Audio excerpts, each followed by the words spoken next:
Hey, this is Evan Marquez, dating coach for smart, strong, successful women, your personal trainer for love. Welcome back to the Love You podcast, where you can learn everything there is to know about dating, relationships, sex, and men from a man's point of view. And I'm joined today, and we've got a super juicy topic to the point where we both read up on 3 articles prior to getting on the podcast. This is not a place where we do research, Oh, I but did more than that.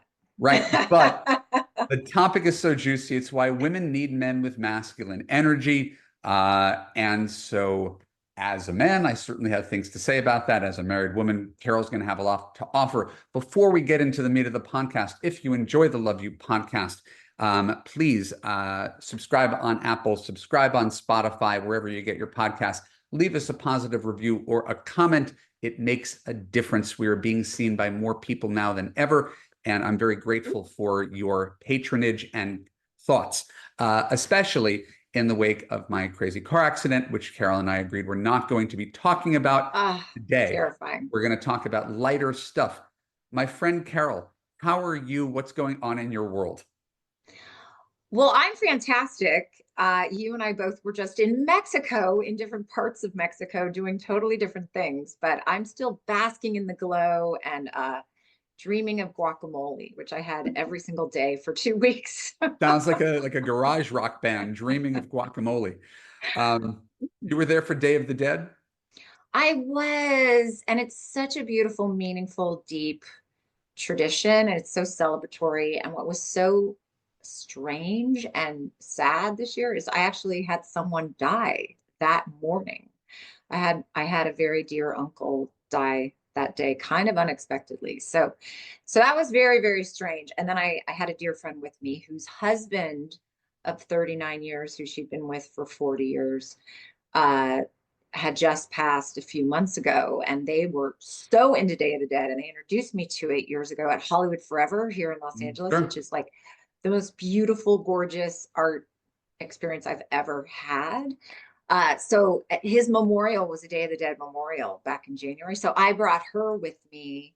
So it was just a very meaningful, rich, sweet, amazing time. And then Puerto Vallarta is just so much fun.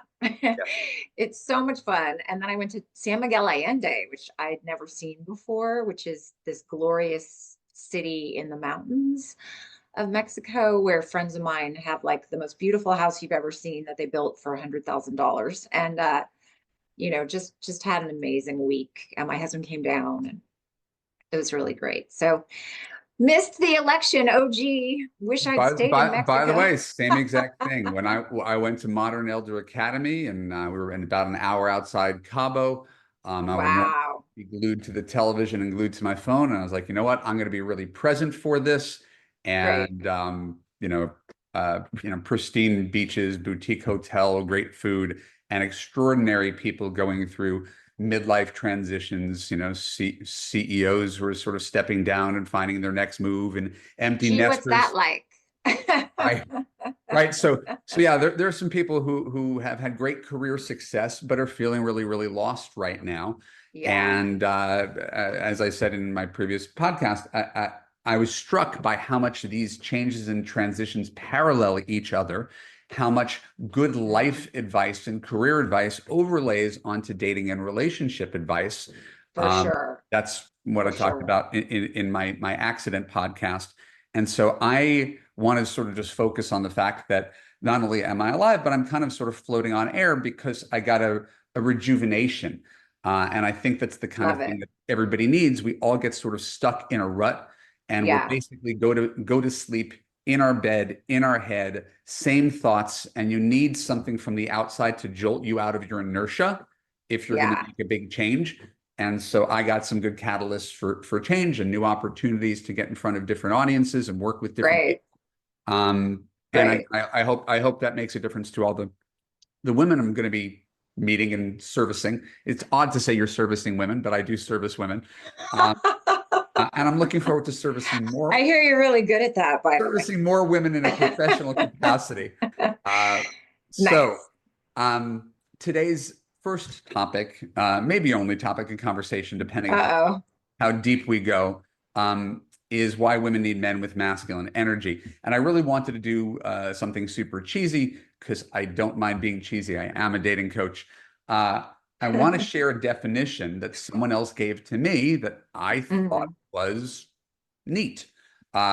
This was in the days of Clubhouse. Do you remember when Clubhouse was a thing during the pandemic? Oh, of course. Yeah. I was on a Clubhouse, and you're on a call with like 75 people, and you're waiting for 10 seconds to say your juicy nugget. There's a guy whose name, I swear to God, was Rock. So that lets you know he's a masculine guy. His name was Rock. Is that on his birth certificate? There's I'd be shocked if there was some little wussy guy named Rock, is all I'm saying. So Okay. said masculine energy does not like to be directed or corrected. Huh. And I was like, I've never thought about it that way before. And I think you're on to something. So I want to submit that Huh. to you as Uh-huh. a potential working definition. And there's more, but a Yeah. potential working definition, and float that by you. What do you think of masculine energy doesn't like to be directed or corrected? I mean, I think that's actually a good definition. I really like Pat Allen's definition, and I know you're a mutual fan of hers, Dr. Patricia Allen, who wrote Getting to I Do and Staying Married and Loving It, and The Truth About Men Will Set You Free, but First It'll Piss You Off, all those books.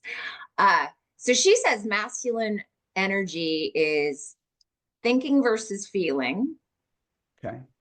uh, active doing versus being, Mhm. giving versus receiving, and knows what it wants. And that Okay. anytime anyone, male or female, in terms of biology, is doing any of those behaviors or those ways of being, that they're in their masculine. Okay. So yeah.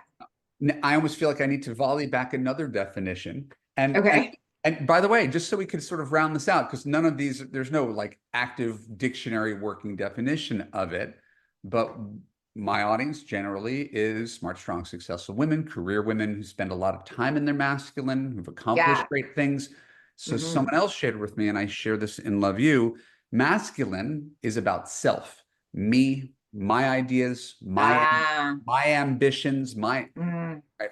And by that token, Donald Trump is the most masculine person in the world because it's all about him. By the way, not untrue. It's kind And of working for him. the only person who can be with that person is someone who sort of self-abnegates. You have to be a planet revolving around him. You can never be the show. So feminine energy is about others, supportive, Mm. nurturing, taking care of others' needs before your own. Mother Teresa would be considered feminine energy in this regard. No, it's always about you. Don't worry about me, right? And so I think you and I could probably agree. People need to have both to be in a healthy relationship. It can't be one or the other. But I like the Yes. idea that Yeah. masculine is there's a giving, generous side, but it is more selfish. It's my wants and my needs. And women who've been independent for a long period of time, by default, will find themselves spending a lot of time in their masculine. Well, and being very self-sufficient, right? Sure. Because we have to be.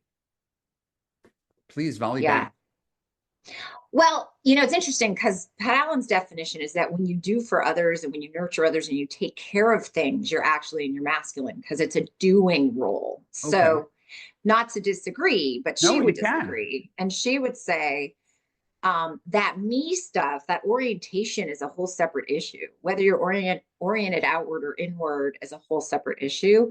Um, and not to talk politics, but as an astrologer who has deeply studied Donald Trump's chart, he has a lot of what are called afflictions. He has a lot of afflictions, and anyone afflicted is going to be very caught in their own experience and very promoting of what they want. And that isn't masculine or feminine, that's afflicted as far as I'm concerned. Okay. So yeah. Yeah. Um, Unless the hope is that it's for the good of all and that it's going to benefit everybody, but it's very masculine to be what is best for the family, what is best for the culture, what is best for my organization, how can I serve. I think it's a control. I think there's a control issue too. I know we conflate a lot of terms, but it's metaphorically, it's the person who wants to have their hand on the steering wheel, controlling everything. Uh-huh. Yes, no, maybe. I mean, that's more like a dominance thing to me. Control and dominance, like the person that wants to lead. And we certainly think of leadership as more of a masculine quality. But again, to me, it's because it's a doing thing, you know. But I think women, the feminine qualities of receiving, of being, of feeling, and of being more in the openness of not knowing for sure what you want, like being more in the moment. These are more feminine qualities. There can be a lot of leadership from that position too, holding space for others, holding a vision of Sure. how you want things to go, but not necessarily making it happen, but like holding the space and allowing it. Yeah. And Uh, again, I don't think we're denigrating. I think a lot of people do denigrate both masculine and feminine. Women, yeah, like women do the exact same thing. And we'll get into that. We can talk about the sure. toxic masculine, but women often, a lot of my clients have an aversion to things that are stereotypically feminine, right? And look Right. down on, for say, the homemaker, for example. Um, Uh-huh. and again, that's another conversation we'll branch out into. Because you brought up Pat Allen, I wanted to briefly tell Yeah. my Pat Allen story. Do you know my Pat Allen story? Oh, I don't know, but I have good stories too. But please, Is, please. is, is she still alive? Oh, I believe so. I mean, she's definitely in her late 80s, and Okay. she's been married 5 times. I don't know if your listeners know this. Um, I That's, think she separate issue. she she's she's a yeah, she's old school, and she is a sort of a precursor to what we do. We've been doing this for a long time. She's by virtue of being in her late 80s, she's been doing it longer, but she's an actual therapist, not a Yes. coach. So I John Gray called her the mother of us all, right? Because okay. she influenced the field incredibly. So Yeah. she's an old woman who's been doing her shtick forever. And like a lot of people who get too into their shtick, the world is just a bunch of little catchphrases and binaries, right? Yes. So when I was dating my wife and I Uh-huh. was very undecided about what to do, I was really agonizing about the decision. I thought it should be obvious. I thought I should just know, and I didn't just know. And I said, maybe there's something wrong with me that I don't know. And since we were similar fields, I went to respected expert, and she's like, just read my book. And I was like, no, no, I want to talk to you. I want you to hear my situation. Fine, I'll give you a half hour. Like, I have no tolerance for you. Oh, Right. So I get in there and I tell her my story about me and my girlfriend at the time, and how, we're in our late 30s and I got to make some big decisions soon. right. Because And you're she said, trying to be responsible. right. And she Yeah. says to me, I'll hold up for the people watching this on YouTube. I'm hold up a post-it note, but she held up an index card. She goes, are you a career man or a man with a career? Oh. This is like a typical Pat Allen aphorism. Uh, Are you okay. a career man or a man with a career?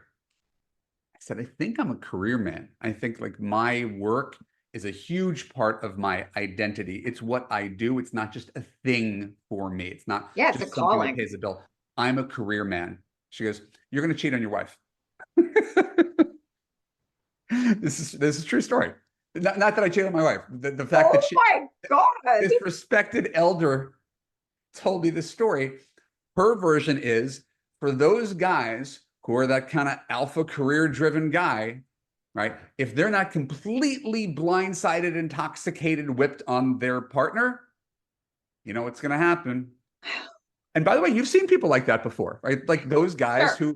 who We've already talked about one today. or no, it's the Tiger Woods and the Michael Jordans and the Kobe Sure. Bryants and the Bill Right. Clintons, like Yeah. the people who don't think the rules apply to them, The their Mick mission, Jaggers. Yeah, yeah, their yeah. mission is bigger, right? So they could do whatever they want. So she put me in a category with those guys, and I was like, I think this session is over. I don't think you really know me very well. Yeah, we've been talking 5 whole minutes. Yeah. Thank you for I your don't time. need a half an hour of your time. Thank you for the character assassination. Um, Wow. so that's where Pat Allen diminished in my mind. It's not that she Yeah. didn't bring a lot to the table, Right. but she kind of believed her own bullshit to the point where Yeah. there was so little nuance Uh-huh. that it flattened the unique experience, which is why, as Yeah. both of us, have been doing this for a long time, and you still have to take your advice, which you believe, and cater it to an individual person in an individual situation. It's never a Million one size percent. fits all.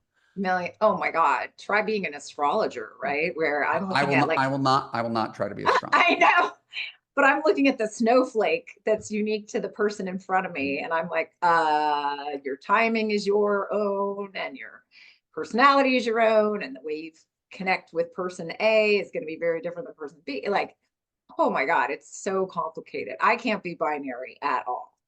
There's so much Um, nuance in my work. right. And again, I know I couldn't speak to it apart from the fact that you gave me a reading before I got married, and I'm very grateful. We're still together, so whatever you did worked. Um, so Well, so can I say something about masculinity and femininity and astrology that is mind blowing? I have, yes, of course. That is super helpful. Okay. I don't know who decided this, but every sign is classified, every sign of the zodiac, as either being masculine or feminine. Every Uh-huh. planet is classified as either being masculine or feminine, and the sun and the moon are classified. And so when you look at a person's chart, the only thing you cannot tell from a person's chart is gender. But what you can tell is their nature. And you can see, is this person going to be more masculine in their behavior or feminine? Or are they going to be a combination, which most of us are, right? Or are they going to be completely feminine? So like women will call me and they'll be frustrated because a man isn't taking a lot of initiative in the Yeah. relationship, or he's always very in his feelings or very analytical, like I don't know and I'm not sure and what do you think, and he wants to do a lot of processing, or he needs a lot of time or a lot of reassurance. And they'll call me and they'll be all annoyed, and I'll look at his chart and I'll say, sweetie, his moon sign is feminine, his rising sign's feminine, his sun sign's feminine.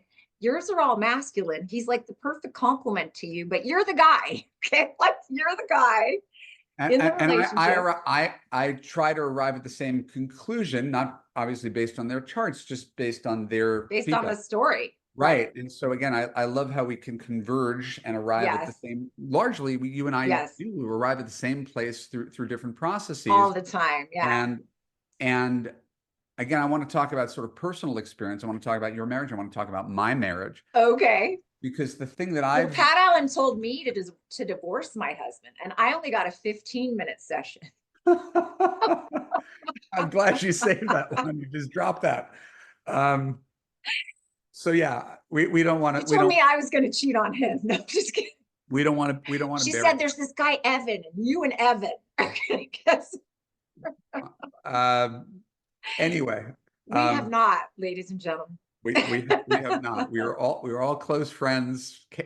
My wife knows about Carol. There's everything's above board. When I used to do the podcast interviews in the studio back in 2016, 2017, because of the way I am, and my relationship with all the coaches in our world, I used to get all these accusations, right? Like of how inappropriate it was. Like I would, you know, I would, if I was talking to Well, you you are a flirt or for Alana sure. Pratt or Marty Yeah. Batista, everybody's like, oh Right. my God, this is so disgusting. Look at how he talks to these other women. He's so Right. clear he's attracted and he's clear he's fawning over them. I was like, Right.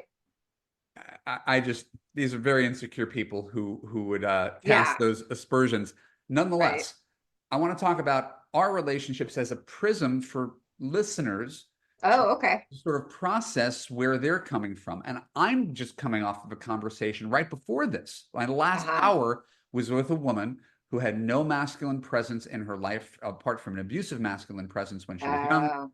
She's been Mm. very, very independent, and she very much like gets on the phone. He's like, I want a masculine man. Like very, very clear, right? There's fewer and fewer of them. Most women say that for sure. Right. But like there's the way some women like, I want money, right? I want height. I want brilliance. I want funny. I want a masculine man. I'm very, very clear, right? I want to be in my feminine. And she spends most of her time Yeah. in her masculine. And that's Yeah. our condition. So Yeah. in my Love You course, I created a little masculine feminine test. Maybe you would override it based on your knowledge, but I created my own little masculine feminine test. Okay. And it's just 10 questions, A, B, do you do this? Do you do this? And Nice. most of the clients I work with will score around a 7 out of 10 in masculine energy. We call Right. it masculine dominant. I Yeah. score a 7 out of 10 when I created the quiz X number of years ago. My wife took the same quiz and she was a 3 out of 10. They were really, Mm. really neat compliments, right? Mm. When we were dating, right? And again, it's in it very made up like again, I'm not swearing by my little Right. masculine feminine test and love you, but it's neat how those two things sort of completed each other. Then after we became parents, it shifted. All right. Ah. And my Ooh. my observation Excellent point. my observation to take from it, again, take it or leave it, is in certainly in dating, masculine works very well for men. Pause, Yes. plan, pay, follow up, lead. Drive, right? If you Give, if give, give, you're give. masculine energy, it tends to dominate a little bit my way or the highway. And if you've ever dated those kind of guys before, they can be pretty exhausting. I really haven't. So to be a better Uh-huh. husband, I sanded off some of my masculine dominant energy and got Ah, into a little bit more yes, dear, because yes, yeah, dear is generally good husband advice, even if it true. doesn't come naturally to me, yes, dear, but I know it works well. And my wife became more masculine because she became the caretaker of the house and the kids. We went into our roles, and she Yeah, can't really take a passive role in that. She has to be active and proactive on top of things. And so yeah. we landed in this sort of 50-50 arrangement, Mm, which most women I talk to would love to have a 50-50 arrangement, yeah. but I miss being in my masculine more, Oh, interesting. right? Okay. This is a thing that I do to preserve the relationship. I Uh-huh. do what a lot of guys do. They defer to their wives because it works better than the Mm, friction of two people in the driver's seat saying, I want to yeah, control this thing. And so my right. wife actually controls more than I do. And that is something that I've had to work at and let go of. Mm, And I think that's a pretty common guy thing. yes. And then women will complain, why isn't my husband more masculine anymore? He's learned to say yes, dear. Because you browbeat it out of him. He's learned to say yes, dear, because Yes, that's the faster path to peace than right. doubling down. Life is too short. Yes, dear. Whatever you It's want. so funny. We were just visiting friends that live in San Miguel Allende, and they've been married 42 years. And we said to them, because we're rank amateurs compared to them at 27 years, but we said to them, how did you get to 42? And the husband said, well, I mean, you just have to say yes right away. And I'm sorry for everything, right? To echo what you're saying. Right. And if the masculine Yeah. doesn't like to be directed or corrected, Yeah. that doesn't come that naturally. So that's why Right. I often nudge women, Yeah. guys who are a little bit more easygoing, a little bit more yes, dear than is their preference. Right. Uh-huh. And that I'm not saying there's one way to do it. There's a million ways to do it. I want you to talk about your unique. Again, every relationship is unique by definition. Right. Right. But Right. your relationship is particularly unique because you're with a masculine energy guy, but you are the Right. primary breadwinner. Yeah. Right. Well, see, my problem was always I liked artists. I just always liked artists and I liked really cute guys. So I'm a little bit shallow. So I dated really, really talented, really attractive, broke men for the most part.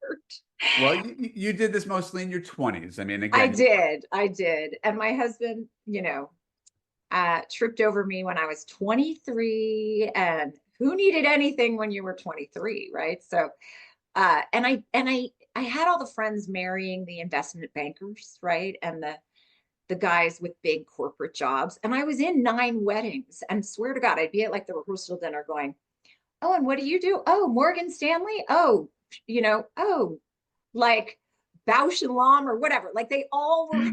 gotcha. That's funny. They make contact lenses. But I know, but you no, know what I mean? it could be an investment bank too, Bausch Mom. But literally, they were all the same. And I was bored to tears. And I dated my hot husband who was in a giant band that toured and was on MTV and did soundtracks. And like I ran their mailing list, I sold their t-shirts, right? I went on the tour bus around Canada and the United States. I had a blast. My husband was having more fun and living a cooler life than anyone I had ever met. And then he wanted to get married, but I was like, oh my God, you can't marry the guy in a band, right? And you can't marry an actor, which is the other thing he was doing.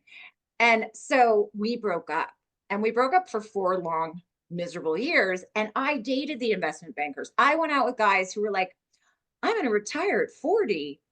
You could just travel with what you do, right? And I'd be sitting there going, why don't I like him? Why don't I like him? Yeah. Let's just keep in mind the masculine energy piece and Yes. bring it in. So, long story short, married my awesome, fabulous, talented husband who has continued to have the most interesting life of anyone I've ever met. And he makes a living, but he doesn't make a I'm going to pay for everything for Carol living. And so, so what I have found that helps a lot in thinking about masculine and feminine stuff is we're not binary. We have different categories of who we are. We have different parts of ourselves. So there's who do you want to be in the bedroom? Do you want to be the pursuer or the ravished, right? Do you want to be like thrown against the wall, or do you want to have to like massage a guy's feet first, right? There's who do you want to be behaviorally, there's who do you want to be emotionally, and there's who are you professionally. So what is so lucky and what I'm so grateful for in my marriage is we have the complementary thing, because there's this little thing called the law of electrodynamics, right? Yin and yang come together. The more opposite two things are, the more energy they create and the more attracted they are. The more similar, the more they repel and the less energy they create. So when both people are feminine, doesn't work. When both people are masculine, doesn't work. What's really nice and keeps sexual polarity great and keeps that complementary thing going is when you're complementary in the different categories. So I have all that with my husband. He's a Texan, so he's a like, don't tell me what to do, don't monitor me, don't mother me kind of guy, unless he's sick, and then you have to really mother him because that's all men. Sorry, I'm going to speak in sweeping generalizations. So he's got that masculine edge, which is so nice. And, but behaviorally, he's much more sensitive than I am. And women can be very hard on sensitive men. And in a conflict, they want like the man to like handle everything, take care of everything.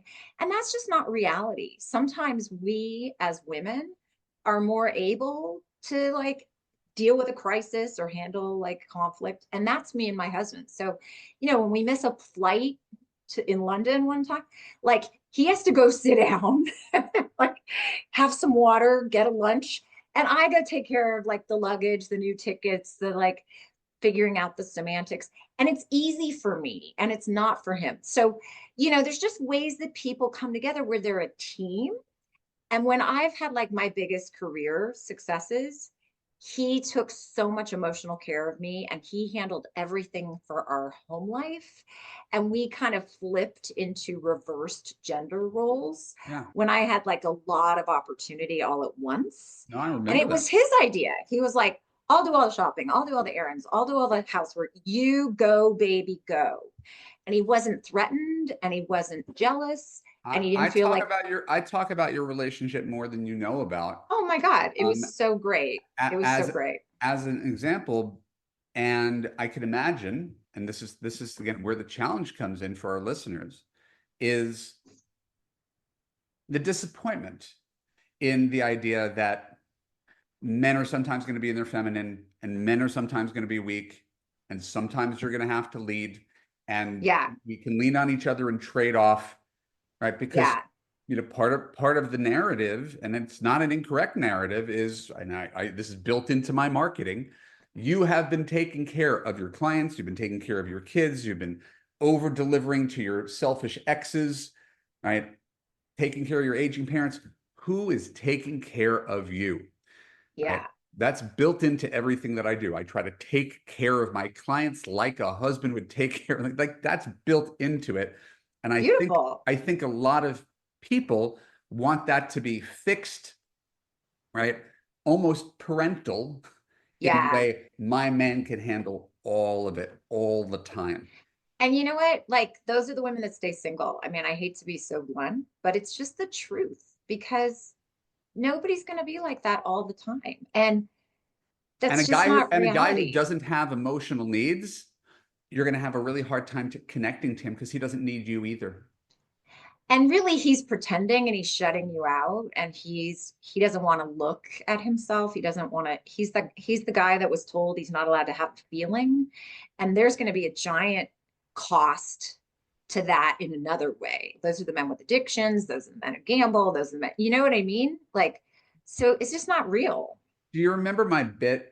Not that I expect you to remember, but we've been friends for a long time, and you've always told me that you've read my stuff. So I'm going to throw this out there. I love your stuff. No, Yes. I'm not to be self-aggrandizing, but again, I want to pass it by the smell test by you because I trust your judgment, right, on masculinity in a different way than I trust my own. My second book, Why You're Still Single, I talked about. There was a chapter called "Men Don't Go Both Ways," and Mm, the concept of the chapter is there's two kinds of guys. This is the Pat Allen. yeah. There's the Marlboro man, Yes. and then there's the sensitive artist, right? And the Marlboro man doesn't want to talk about his feelings, doesn't really want to listen to yours. And the sensitive artist can't stop talking about his feelings. He might be like your best girlfriend, but he's kind of exhausting in his own way. Yes. And women want men to be both, Yeah. and they're different men. And so there have to be some sort of compromise and trade-off about which direction of that you choose. There's not one answer, but no, Right. the more you get a guy who's the Marlboro man, it's going to be harder to feel safe, heard, and understood by him. You might feel protected, but it'll be hard to feel connected. Yeah, you might be really lonely with that guy. But you call them nice guys with edge, right? And I think It's the middle ground. that's a great languaging about it because I'd say your husband fits that category. 1,000,000%. Yeah, absolutely. And I'm really grateful. And but I worry about women that are too all or nothing in their thinking and are too uh idealistic. I have found idealism is such a huge drawback in dating, wanting everyone to be like to behave exactly a certain way and take care of things a certain way. Like women will say to me like, "Oh God, he only suggested a coffee date, so screw that guy." Right? It's like, do you know how many dates men go on where there's no chemistry and they don't want to spend $200 or 100? Like that coffee date isn't a date. It's a meet and greet, and then see what he does. He might pull out all the stops for the next date. Literally just had this conversation again. She might even be listening because she said she's a podcast listener, and she was talking about I listen to podcasts, and any podcast where they recommend the woman do the reach on the first date, I'm out. And I was like, I recommend that women do the reach. It's nice. Yeah, Again, if I were advising a man, pick up the check, no questions asked. You can't go wrong doing that. right. But as a man, I always like when a woman at least made the gesture instead of taking it Yeah, for granted. And I don't know if women calculate that, right? And so again, this is part of just a much larger conversation about the role yeah, of masculinity. And to pivot, this is now a part of the zeitgeist, right? You and I have read in the past couple of weeks multiple articles about what modern masculinity is. Is it in yeah. crisis? Is it toxic? I want to throw it to you so you could pull on one of those threads and sort of talk about it. We talked about it from our own individual experience, but on a societal level, have we made masculinity itself into a bad thing? Oh boy. I mean, I think it's it's really interesting. The article in the New York Times was basically saying and surmising that any label limits people and paints people into corners, and that it's not about if we're masculine enough or feminine enough. It's that we're all trying to develop our humanity. And what I, you know, you and I are of a generation now that's getting up there, Evan. Speak for yourself. I And think you're I know. 3 years Well, older than I am, I maybe am 5 years older than you. Yes. 5. Really? I think so. Okay. Three, something like that. Bridgie's 3 years older, so I always I assume. think I'm like 5. Yeah. But Yeah. we won't talk about it. No, there are no um, ages here. I just don't act like it. Or yeah.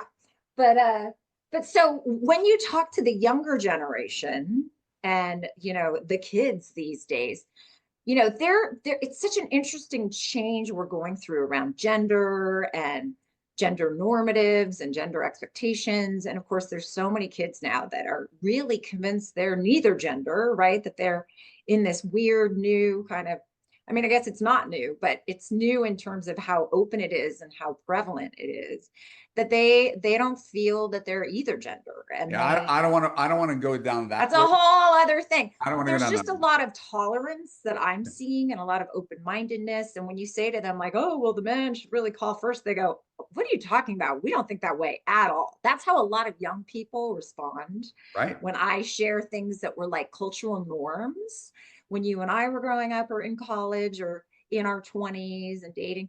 But I think that the pressure men feel and the truth is the things we tell boys and men about like man up and don't have a feeling and don't cry and big boys don't cry, that stuff is still massively prevalent. And the research on men is that men really really suffer from all this stuff. They really suffer. And hyper masculinity, that like I don't need to go to the doctor even though I'm sick, I don't need anyone to tell me how to get somewhere even though I've been driving around for hours, right? Men don't like to be directed or corrected. Right. And it's that subconscious primal lizard brain thing that says I will be one down, I will be lower status, and if I'm lower status, I have no value in the group and I won't be cared about by the group and I won't survive on the tundra. It's a total caveman thing. It's a total caveman thing, but it's hardwired into us. And it's very real. And it's not just cultural and it's not just nurture versus nature. It is nature, that caveman part of us. And testosterone very much is about competition and about kill or be killed. And men have that more than women.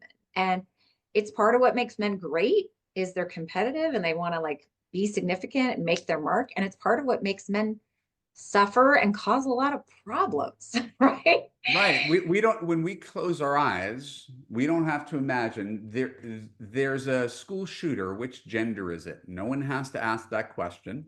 Right. Right. Overwhelmingly, yes. There's a rapist. We don't have to ask which gender Right. it was. And Yes. so because of those things, which is obviously the extreme of toxic masculinity, it that only I think only applies to a really small percentage of men. But they And cause a lot of harm. no, So, I'm not right. minimizing the harm So it they causes. seem like there's more of them than And there I'm are. not minimizing the harm it causes at all. Yes. It's then we get into and now we're touching some third rails. Um, we've been trying and Richard Reeves wrote this great book of Boys and Men. He's Yes. a think tank guy who's talked about masculinity a Well, lot. and he had a big article recently after the election talking Correct. about what he thinks happened. Yeah. Right. So my son's elementary school, both my kids' elementary school, there were 0 male teachers. Right? Oh, that's And so terrible. my son has never had a male teacher. Oh, that's terrible. And again, nature, nurture, men being second grade teachers, whatever it is. But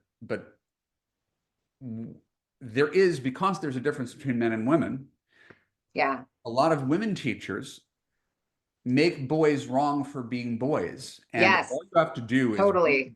been around little kids to see that girls are more likely to be good listeners and sit up in their chair and listen and try to please, and boys are rambunctious and a little out there.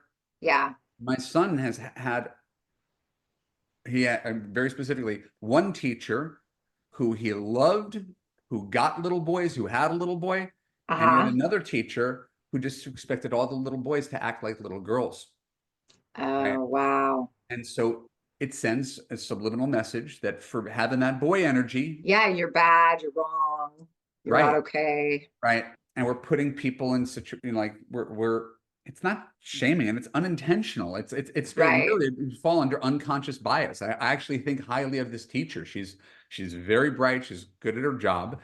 She doesn't connect with boys in the same way she does with girls because she expects a certain kind of behavior. Right. And so, Well, it's easier for her if they behave that way. of course, Yeah. a well organized, orderly classroom. I understand that Yeah. again, and again, I'm not disagreeing with that, but all you have to do is observe that when you expect people to be in a different seat. That's where a lot of the problems we're dealing with as dating and relationship coaches are coming from, is that there's, to your point, there's changing gender norms. It doesn't Yeah. have to be the way it was in the 1960s, but when there are no specific roles for men or women about who calls or plans or pays or makes the first move, Yeah. So confusing. yeah, it's a bit of a wild west, and people are Well, looking. it makes everyone a lot more insecure because before you had these guardrails, these handrails that like told you what to do. And now everybody's like, what do I do? Yeah. Right. And so I wanted to bring in, because I wrote it on our little sheet. Did you see White Lotus, the last season of White Lotus? It sounds I like a did thing you not actually. I did not. okay. Then I won't spend too much time on it. The last season of White Lotus, the first season was about money. The second season was about Oh, sex, and it took ah, place in Italy. And I'm doing the short version of it. There were three generations of men who were on this trip, and the grandfather was an old school cad who, you know, openly unfaithful. What happens in Italy stays unfaithful, hitting on younger women, very wow. charming, very likable, but it's kind of like openly icky in a way that doesn't really exist now as it did in the 1950s and early 60s or something like that. And Okay. his son grew up in that environment, and he wants to be a better man than his father, right? And so he's cheating on his wife, but he has serious regrets about it. And he's discreet about He's it. but he's really wrestling with what a bad person he is, where his father's Mm, completely comfortable yeah. in this guy is wrestling with his faithfulness and his desire. And then there's the son. But he And can't stop wrestling with his mistress either, it I, sounds like. I this is written by Mike White, if you know Mike White, and Yeah, he's amazing. Yes. amazing writer, and he's Gen X and he's gay, and he's very incisive. And so the last member of this family is the son, and he's 19 and he goes to Stanford, and he's, for lack of a better word, woke. And Uh-huh. he's a sweet kid, and he meets this woman who's basically throwing herself at him, Uh-huh. and he's so afraid to take the lead, to make a move, to be in his masculine, that she ends up running off with some, you know, Sleeping with the grandfather. yeah, like no, some horrible douchey British guy on a motorcycle, bad boy, Hilarious. Okay. right? And it doesn't judge anybody. Like Uh-huh. everybody has their thing. And I think we're somewhere between those two generations of the guys who Yeah. objectified women reflexively in college, the guys who grew up on Porky's, right? Mm-mm. And the guys who would never do anything like that. And women are saying, who's going to make the move? Who's going to be the masculine? Who's going to lead this Yeah. one? And there's a gap. Right. And so again, I throw that back to you. Have we Yeah. overcorrected and turned men into so respectful of women to the point that no one is leading anything anymore? Well, I think that that's a character in a TV show and it's not representational of what's actually really happening. I mean, I think I think it is. I think there's some men like that, and I think there's certainly some encouragement there's certainly a lot of encouragement to be very woke and to get consent and la la la la la. But we have to remember we have the primal part of us. We have the cave woman and caveman brains that that is never going to be hot. Like that is never going to be sexually attractive there's for never men been a to be movie. like overly like, oh, is it okay? And can I touch you? And would you There's mind? never And been a movie in which, again, I guess it would be affirmative consent. Like you can't say it's a bad thing. I had a client once upon a time who was late 30s, Brooklyn, got really angry with me because she felt that any guy who tried to kiss her without permission was sexually assaulting her. oh gosh, wow. Right? That was Okay. her belief. And again, it's not my place to tell you what your bodily autonomy is, but she was Right. really, really struggling with that. And I Uh-huh. didn't know how to best reach her because I grew up at a time where, you had a couple of drinks, you made eye contact, and then you just went in for the kiss. And then it was And, on like Donkey and Kong. most Yeah. of most of the time you got it right. And sometimes someone had to stiff arm you and push you away and be like, sorry, buddy. But it was never a conversation. And again, I'm wondering, is this Yeah. antiquated? Is this a more evolved way of doing it? Do women prefer this system, or do they long for? And I I think maybe it's the women I'm working for. They still long for the guy who Yeah. openly desires them and makes the move. Yeah. They would totally want that. Absolutely. Absolutely. I've And never had a woman say, I wish I could find a man more beta in the bedroom. Like I've never had a woman say that. That is where, if there's are, any men listening, that that is that where women want men to be men. that podcast is not doing well. Beta in the bedroom. No one's tuning in. Beta in the boudoir. No, it's just not taken off on Apple. Just, it's really iTunes. It's not happening. Spotify. They did not get $100 million from Spotify. So without so without so without getting political, we're talking about this post-election, post-mortem of the election. There's been a lot of talk about this election being an election of men versus women. Right. And I have strong feelings, which I won't air about all of it. Okay. But it brought it to that New York Times article about women being so upset for understandable reasons, Uh-huh. about Trump and what he brings, Right. that they're going on a man strike. This Right. this started in South Korea. It was called what, the four Bs. Yes. You remember what the four Bs are off the top of your head? No, I actually don't. I'm sorry. No, it's okay. I was I asking if you don't. did because I would probably I would probably have to look it up. But it's the 4B feminist movement which rejects dating, marriage, sex, and childbirth Right. as a way of course correcting from this toxic masculinity. Right. Thoughts? Well, I like what they did in Iceland in 1975 a whole lot better because this, like, I'm going to shut down any connection and interaction as like a personal, you know, protest against society and culture. Who's getting harmed the most in that? Like the woman doing the protest, right? So I think it's sad that it's come to this. I appreciate people's commitment and people's dedication. So in 1975 in Iceland, women had very unequal rights and freedoms. And so 90% of the country struck one day, didn't go to work, didn't child rear, didn't run errands. They said, you're not appreciating my participation. I'm not going to participate. And men had to take children to work with them. The nightly The news that horror. night, you could hear kids in the background playing, right? Um, and it brought the entire country to its knees and it Yeah. made the country go, oh, snap, women are vital. Women make a critical contribution. Women need to have more equal rights and freedoms. And very quickly after that, they had a female president for the first time. It was one of the first countries in the world to have a female president. And she reigned for 16 years. And they talked about how children would see men running for president on TV and they would say, men can't be president, right? Like they were so used to seeing a woman that to them it was like anathema to see a man even attempting. So I wish we would do something in bigger numbers, more organized, But I will tell you, as a woman from an extended family that is all very right, and as somebody who in social media has a lot of friends and connections on both sides of the aisle, it's not just men that voted the way things went. A lot of women did too.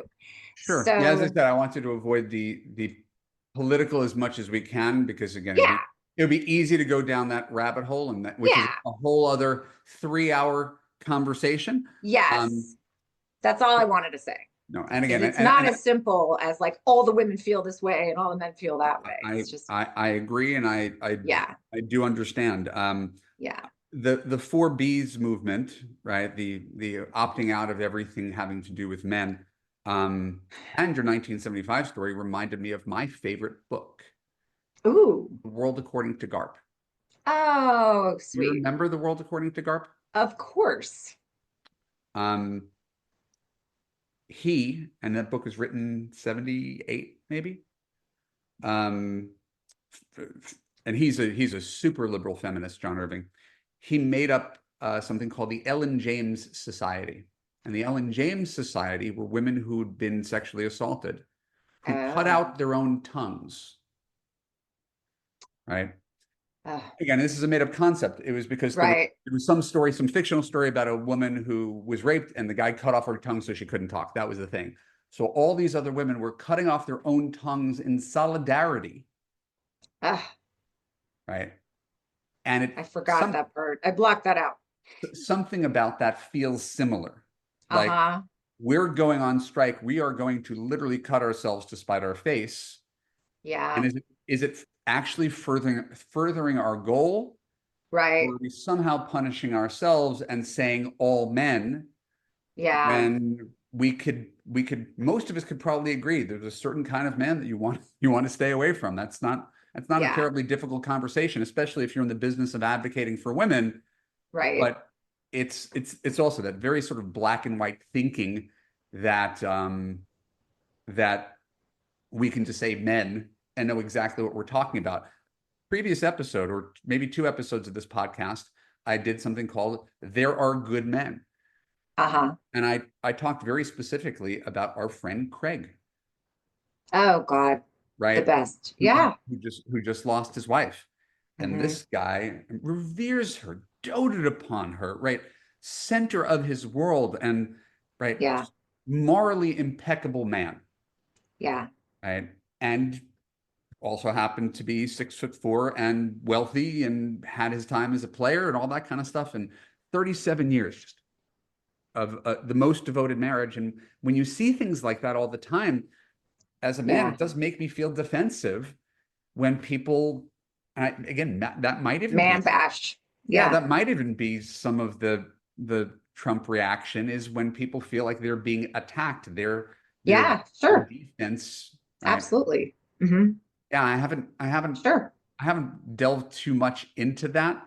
I haven't Right. had too many post-election conversations because it always opens up a dangerous can of worms that it's easier to keep closed. Well, everyone I know that voted for him was because of policy. It had nothing to do with all that other stuff. So I think it's a minimization of Trump voters. And and that's what I like about having conversation and community with people on all sides of the political spectrum is you can't make it so binary and you can't dumb it down and you can't just decide these people are right and these people are wrong and these people are idiots and these people are smart. I mean, I know I don't want to get political, but I invite everyone to listen to Noam Chomsky. Oh, do not do that on this podcast. We Okay. are no, Okay. you've got the wrong guy for Noam Chomsky, Okay. but I Again, just for like conversation, just like feed your brain other points of view so that, because nobody's a monolith, nothing's a monolith. The voters aren't monoliths, men aren't monoliths, women aren't monoliths. Like there's, I agree with you. yeah, I agree with you, and we can be best friends and completely disagree about the value of Noam Chomsky and Russell Brand and all that kind of stuff and RFK Jr. And that's okay because I love you and you love me. and we're a happy family. But I think that, the name of this is women need, What was it? Women need men to have masculine energy or something like that. I think so. I And I think think they certainly want it. I mean, I've talked to women for 32 years. When we meet like completely sensitive, sweetie pie, passive, friend zone indecisive guys. guys, we want to murder those guys. Right? Like the cave woman brain and a woman says, this guy is gonna, I'm gonna starve with this guy. Don't you think that I mean, I will end here. Don't you think we've been kind of beating that out of men for a while? That's why I brought up White Lotus, is this is part of an The evolution narrative, where, yeah. where I don't know if it's biological or sociological. I'm not even going to begin to step on that, but Yeah, I'll just point out that uh, everybody's observed women have become more masculine out of necessity, equal yeah, rights, workplace, equal pay. So women have become more masculine, men have become generationally more feminine, or sure. traditionally feminine, more passive about dating and relationships. And I think it's left a whole bunch of people confused and dissatisfied and For real. lacking a solution. Absolutely. And so I guess this is Yeah. my way of saying masculinity isn't bad. I'm not going to, no one's going to look at me and say this dude is the biggest alpha male in the world. And yet, call plan pay, right? Take care of You're your part. really good at that stuff. You're really good at that But I'm stuff. saying, I'm not any sort of unicorn. And Right. that's, I think that's sort of the point, is Yeah. if there's people like me who could be good protectors and providers and also sensitive to their wife's needs, I gotta guess that there's a whole lane of men out there that, And talk about your feelings and, and if you get haven't into dated those nuance. kind of men, that has to do with your choice of men, not the existence of those men. Yes, absolutely. Carol Absolutely. Allen, what Yes. is one of your clients' wins for the week? You know what? It's totally aligned with this very topic. So, one of my clients went on her first big trip with a new guy. They've been together about 4 months, and a bunch of stuff started going wrong right away. And he kind of got really flustered and irritated. And she noticed that it made her just want to bail immediately. Hmm. So his lack of being masculine, right? His getting sensitive, getting emotional, getting Sure. thrown made her want to reject him. But she sat with that and she recognized that, sort of like what I shared. He was a little more sensitive, like neurologically, and she recognized ways that she could help and solve things. So she talked to him about it later and said, hey, I'm actually really comfortable doing XYZ. I just didn't want to make you uncomfortable if I took charge. And he said, no, I would have loved that. And so they were able to laugh about it and like recognize that they actually could be a really great team. And they ended up having a really fantastic trip once they got past all the weird snafus Sure. in the beginning. And they got closer than ever. So yeah, I great story. love that. And again, my story will be a reverse version of that. I've got a client Uh-oh. who sold her company and is focusing on her love life right now. She joined Love You, did private coaching, and within a few months, literally her fifth Match.com date, she met her new boyfriend. And this guy is Oh, also in his masculine, and she's going towards her feminine right now, now that she's taken the foot off of the gas. This guy makes $400,000 a year, plans plans trips, pays for stuff. She's done all of this forever. And she said to me the other day, it's like this guy has taken your course. And I could assure you he has not taken my course. She's like, he says things that you say, right? okay. Right. This guy's like, I can't believe I finally found a woman after 50 years who appreciates me. I've spent my whole life Oh, trying so hard for my two wives to be a good husband, and I never felt appreciated. You make me feel appreciated. wow. That's something I learned from Love You, is that men need to be accepted and appreciated. And that never really Yeah. occurred to me before. And here's this guy who I'm falling for, who's telling me the same thing that you told me. And so they're Oh. 2 months into their relationship and they're getting together with their families for Thanksgiving. And Oh, wow. yeah, it happens really It's fast. fast. Yeah. And so, So yeah, again, just anytime you do your job and you get a positive outcome, it's very, very validating It's so great. when you have that stuff, sort of repeated back to you. So, Beautiful. Carol, where can everybody find you? They can find me at loveisinthestars.com. Whoop, whoop. Excellent. Ah, So many resources, so many special reports, so customized and affordable. Definitely check out my friend Carol. She's special. thank you. My name is Evan Mark Katz. I thank you for being part of the Love You podcast. I thank you for listening. If you enjoyed this podcast, click on the bell, subscribe, give us a positive review, tell your friends all the stuff. And if you want to find a partner like my client did, who will be in his masculine, so you could be in your feminine, and finally have someone take care of you, go to evanmarketz.com/quiz. Put in your name and email address. We'll send you a special report customized to your liking based on where you are in your relationships. And hopefully we'll be able to help you find the relationship that you deserve. I love you. I appreciate you. I thank you for being a part of this podcast. I thank Carol for giving me the little heart on the screen. And I'll see you all next week. Thanks a lot, guys. Bye-bye.